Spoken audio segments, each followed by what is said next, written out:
Qual é o novo ouro que Portugal está tirando do Brasil? Sim, novamente, 500 e poucos anos depois, Portugal está tirando o ouro do Brasil de novo, e nesse vídeo eu vou te contar que ouro é esse. Meu nome é Bruno Werneck, eu sou casado, tenho 3 filhas, sou empresário, e eu imigrei para Portugal usando um visto chamado visto D7. Por que eu tô fazendo esses vídeos? Esse vídeo e os outros que eu faço? Para ajudar pessoas, famílias que desejam imigrar para Portugal com o visto D7, tá? Quem são as pessoas que têm o perfil para esse visto D7? São famílias, pessoas cuja renda familiar mensal é a partir dos 2.500 euros. A gente está falando de 16, 15, 17 mil reais por mês, vai depender da cotação do câmbio do dia. Nesse vídeo eu vou te mostrar qual é o problema mundial que esse ouro que Portugal está roubando, tirando do Brasil resolve. Eu vou te mostrar que todos os países do mundo estão em busca desse ouro e eu vou te explicar também qual é a estratégia que Portugal está usando para trazer esse ouro para cá e manter esse ouro em solo português. Então é o seguinte, assiste esse vídeo até o final, porque vai ter conteúdo para te ajudar, e depois, se você gostar, você se inscreve no canal. Se você já é inscrito, você pode já aplicar aquele joinha na base da confiança,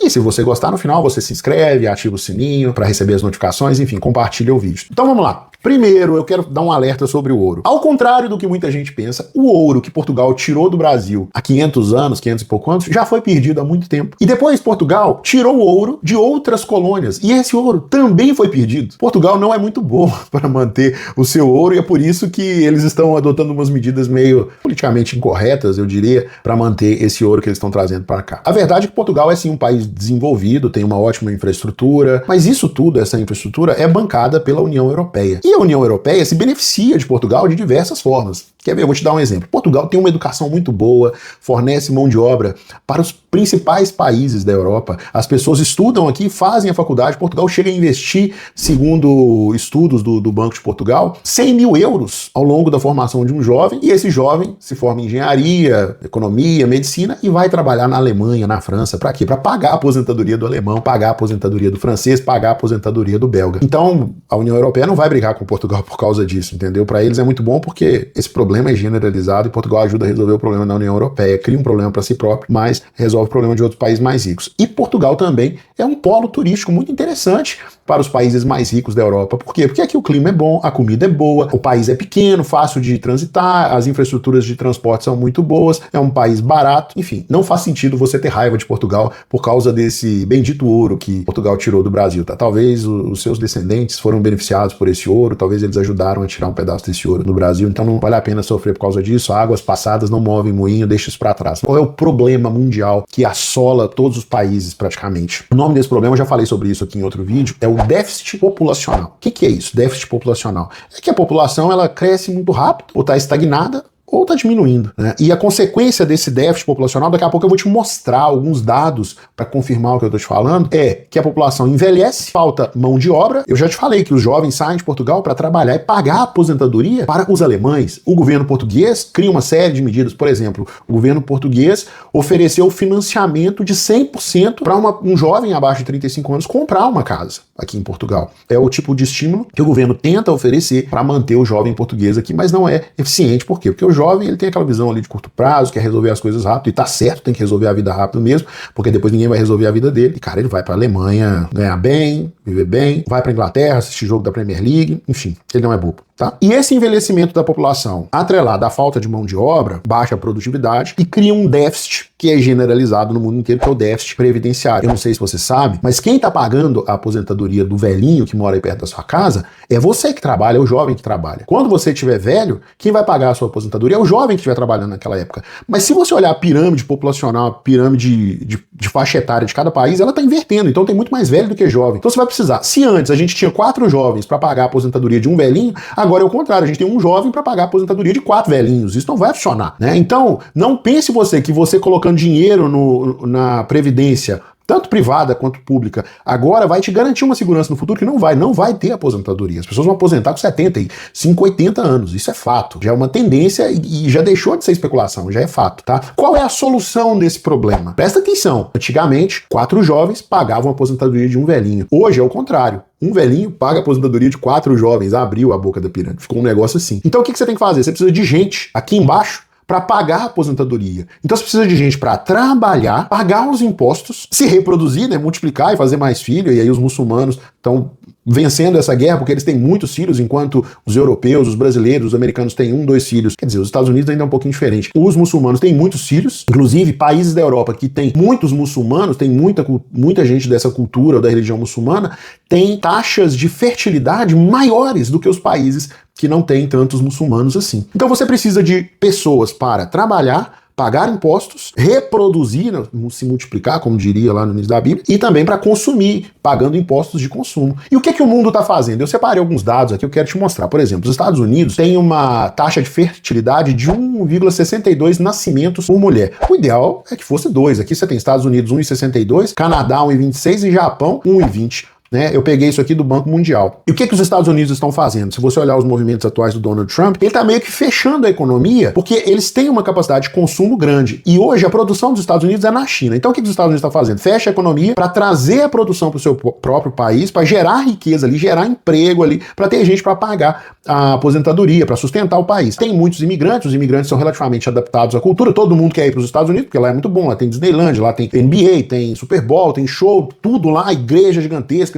10 mil pessoas, lá é uma coisa de outro mundo, realmente, o povo quer ir para lá, ele seleciona a dedo os imigrantes que vão para os Estados Unidos. E além disso, nos Estados Unidos você tem ali as religiões, como eu te falei, são religiões que estimulam a multiplicação de pessoas, né? Afinal de contas está escrito lá no início da Bíblia aí, de multiplicai-vos, não sei o quê. E o povo, que é evangélico, segue, o protestante segue essa lógica. Outro fator, os Estados Unidos se encontram numa posição muito confortável. Por quê? Porque ele vende produtos de altíssimo valor agregado para o mundo todo. Então, quando você pensa em Facebook, inteligência artificial, Apple, Google, todos esses produtos são produtos que têm muito valor agregado, que a receita desses produtos por colaborador é muito grande, e você pode se dar o luxo de cobrar impostos dessas empresas para sustentar pessoas. Tem experimentos nos Estados Unidos que acontecem desde 2018 falando sobre renda passiva, sobre renda mínima universal. O que é isso? Eles dão dinheiro para a pessoa que não trabalha. É tipo um Bolsa Família, mas o objetivo é a mesma coisa, é o Bolsa Família, entendeu?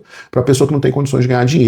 Enfim, não sei como os Estados Unidos vão lidar com isso. Agora, eu queria te mostrar aqui para a Europa. E a Europa? Olha só a Europa. As taxas de fertilidade na Europa, o que a gente tem? A gente tem 1,39 nascimentos por mulher na Alemanha. A França, como eu te falei, que é um país que já está muito tomado pelos muçulmanos, tem uma taxa de fertilidade maior. Os Estados Unidos têm aqui a sua taxa de fertilidade elevada, mas a Alemanha tem uma taxa de fertilidade de 1,39. A Espanha tem uma taxa de fertilidade de 1,12. Itália tem uma taxa de fertilidade baixa, 1,20. Grécia, 1,32. Eles não têm tantos imigrantes quanto Alemanha e França.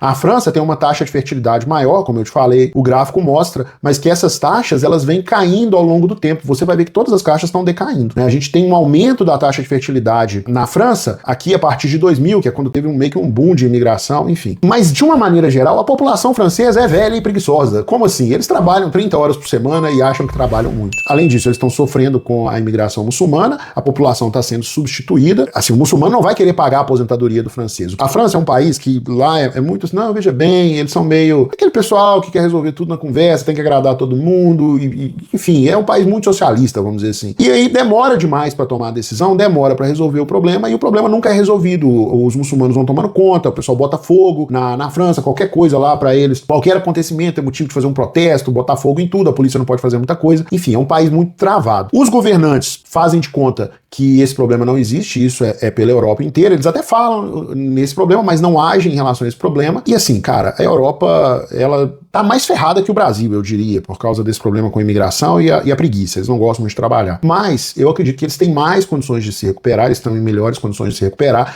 Por quê? Porque eles também vendem produtos de valor agregado para o mundo todo, né? Um exemplo, a Airbus, as grandes montadoras de carro estão ali, França, Itália, Alemanha, então isso faz muita diferença. E o Brasil? O Brasil tem uma taxa de fertilidade que é a mesma dos Estados Unidos, 1,62 nascimentos por mulher. Tem os Estados Unidos mexicanos, que tem a taxa de 1,91, que é muito boa. A da Argentina é pior que a do Brasil, mas você vê que a taxa de fertilidade do Brasil está caindo absurdamente, não parece que vai melhorar a taxa de fecundidade, né? Outro problema agravante do Brasil, que existe uma dependência muito grande de benefícios do Estado. A população depende dos benefícios do Estado, o Estado persegue os empresários, e os políticos, eles não fazem nada. Por quê? Porque para eles tá bom. Eles ficam esperando o problema chegar no quintal da casa deles para agir, mas não vai chegar, porque muitos desses políticos nem moram no Brasil, eles moram em Brasília, que é uma bolha, uma redoma muito bem protegida. A sorte do Brasil é que o mundo depende do Brasil para comer. Quer dizer, sorte do Brasil não, sorte dos políticos. Por quê? Porque os políticos estão satisfeitos com o que eles ganham a partir da venda de commodities do Brasil, da riqueza que a venda de commodities te gera, e, cara, eles não vão fazer nada para melhorar o país, entendeu? Aí vem Portugal. Os Estados Unidos está resolvendo o problema da falta de gente com pessoas que já estão lá. A Europa não está resolvendo, está fazendo de conta que o problema não existe. Portugal tem agido junto com a Espanha. Olha só, Portugal tem uma taxa de fertilidade de 1,44. É melhor do que a da França, que é de 1,22, melhor do que a da Grécia.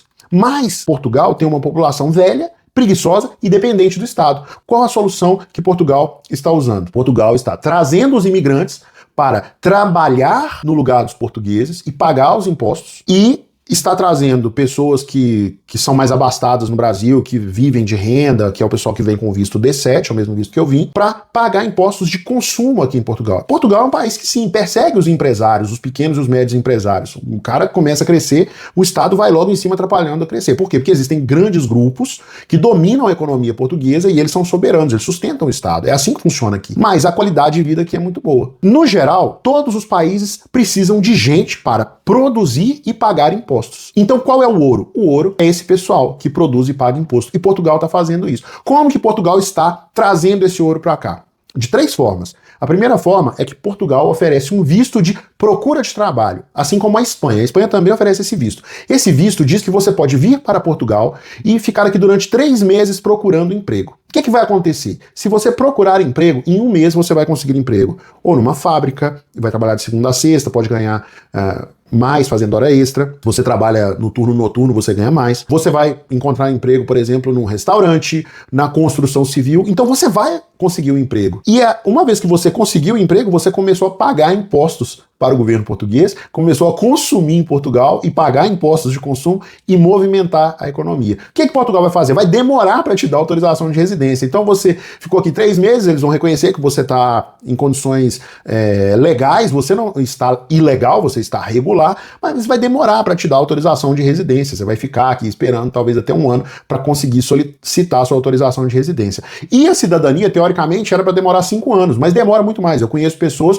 que estão aqui em Portugal há 7 anos, fizeram o pedido de cidadania há 2 anos e até hoje não tiveram resposta. Então Portugal faz isso, ela meio que deixa a pessoa presa aqui dentro, entendeu? Sem a pessoa poder sair. Existe um segundo tipo de visto, que é o visto para nômade digital. Esse visto também é oferecido na Espanha. Ele permite você ficar aqui 2 anos. Você chega, comprova que tem vínculo com uma empresa que não está em Portugal, que recebe trabalhando remotamente. Eu poderia ter pedido esse visto, inclusive, se eu quisesse, e eles te dão uma autorização de residência para você ficar 2 anos. Se você continua trabalhando, depois você renova essa autorização de residência facilmente para mais 2 anos. A Espanha tem a vantagem de, depois de 2 anos, eles te dão a cidadania. Por quê? A Espanha já entendeu que precisa do imigrante para salvar a economia, para continuar pagando o caviar do rei. Porque na Espanha até hoje tem rei, aqui em Portugal não tem rei, tem presidente. Então Portugal e Espanha estão atraindo pessoas que têm condições de movimentar a economia também com esse visto de nômade digital, com a diferença que Portugal, teoricamente, demora 5 anos para te dar a cidadania, mas demora mais. O melhor visto de todos, que é o terceiro visto que eu vejo empresários usando para vir para o Brasil, por exemplo, eu tenho um amigo que ele é conselheiro de várias empresas no Brasil, ele veio para Portugal com esse visto D7, a esposa dele já está inserida na economia portuguesa, no dia a dia de Portugal, as filhas dele já estão estudando num colégio aqui em Portugal, e ele vai no Brasil 1 vez por mês, passa lá 1 semana para participar das reuniões de conselho de empresas dele, ou seja, ele ganha o dinheiro do Brasil, traz para cá, mas gasta aqui e gasta muito menos lá do que gastaria aqui. Esse cara é ouro. Assim como você, que se vier para cá para trabalhar é ouro, assim como, enfim, todo mundo que vem para Portugal do Brasil com uma mentalidade de contribuir é ouro. Porque hoje, o ouro, hoje não sempre foi, gente é o ativo mais importante para manutenção de uma sociedade, né? Principalmente famílias. Então, o cara traz o dinheiro para cá, gasta aqui e banca, sei lá, se ele tem um custo de vida de 5 mil euros por mês, só de imposto ele banca um funcionário público, ele banca a aposentadoria de 1, 2 velhinhos aqui em Portugal. Agora, se você tem... Quem são as pessoas que usam esse visto? Por exemplo, um casal, que a renda do casal é acima de 2 mil euros por mês, consegue esse visto rapidamente, né? Se uma família que a renda é acima de 2.500 euros por mês, também consegue esse visto rapidamente. Uma família de 2, um casal com 2 filhos. Eu acho que para um casal sem filhos, 2.000 euros, 2.500 euros, vive-se razoavelmente bem aqui em Portugal. 3.000 euros vive-se muito bem. Uma família que é o casal mais 2 crianças vai viver tranquilamente aqui com 3.000 euros, não vai ter problemas aqui em Portugal. E o trabalho remoto, ele continua muito popular no Brasil e no mundo inteiro, então você consegue um emprego no Brasil que vai te pagar esses 19, 21 mil reais para você ter essa renda de 3.000 euros aqui. O processo de obtenção da autorização de residência a partir do visto D7 ou do visto de nômade digital é mais rápido do que se for a partir do visto de procura de trabalho. E a Espanha tem a vantagem de te dar a cidadania ainda mais rápido. Então, o ouro, qual é o ouro que o português está trazendo no Brasil? Nós somos o ouro, nós brasileiros. E se você quiser viver bem aqui, você vai viver bem, você vai ter uma boa qualidade de vida com a sua família, você vai aproveitar segurança, clima, as estradas são boas, a saúde privada aqui é barata e é boa, enfim, tem muita coisa boa aqui, tá? A melhor estratégia para imigrar do Brasil para Portugal, eu entendo que é com o visto D7. Por quê? Porque você imigra sem depender da economia portuguesa. Ninguém tem que te dar autorização para nada, você só tem que comprovar que você tem o dinheiro para viver aqui. Eu fiz um vídeo onde eu falo tudo sobre o visto D7, eu vou deixar o vídeo aqui para você assistir, também tá na descrição, você assiste esse vídeo porque vai te ajudar muito, beleza? E agora o nosso combinado. Chegamos ao final do vídeo. Se você gostou do que você viu até agora, então eu te incentivo a se inscrever no canal, porque ajuda o canal a crescer e ajuda a produzir mais desse conteúdo. Te incentivo também a ativar as notificações para você receber os próximos vídeos. Se você tiver qualquer dúvida, você pode escrever nos comentários do vídeo, pode mandar para mim no Instagram e o melhor de tudo, envie esse vídeo para uma pessoa que você sabe que vai se beneficiar desse conteúdo. A generosidade sempre volta em dobro para quem é generoso, beleza? Eu sou o Bruno Werneck, estou aqui para te servir. Um grande abraço e até o próximo vídeo.